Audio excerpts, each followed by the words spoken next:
قرآن کریم سے جو لوگ اعراض کریں گے ان کے لیے شریعت مطہرہ میں قرآن و حدیث میں بہت ساری وعیدیں بتلائی گئی ہیں۔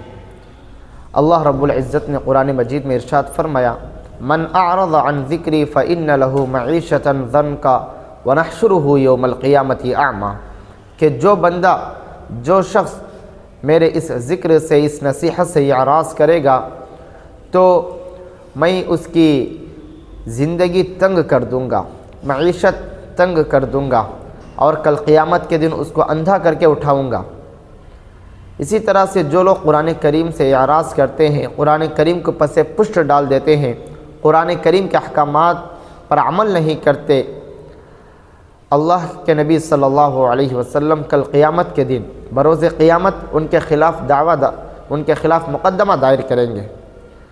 وقال الرسول یا رب ان قوم اتخذوا هذا القرآن مہجورا، اور رسول کہیں گے، اے میرے رب، یہ قوم قرآن کریم کو چھوڑ دی تھی، قرآن کریم سے اعراض کی تھی، قرآن کریم سے روگردانی کی تھی۔ دیکھیے، انسانوں کی سربلندی، سرفرازی، عزت سب قرآن کریم سے لگنے میں ہے، قرآن کریم پڑھنے میں، پڑھانے میں، قرآن کریم کے مطابق زندگی بسر کرنے میں ہے۔ قرآن کریم کو چھوڑ دیں گے تو ہر طرح کی ذلت و رسوائی ہمارے ہی حق میں ہوگی۔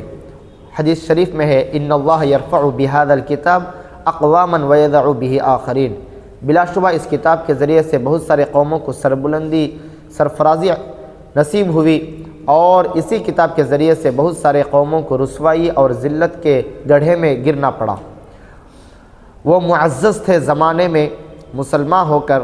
وہ معزز تھے زمانے میں مسلمان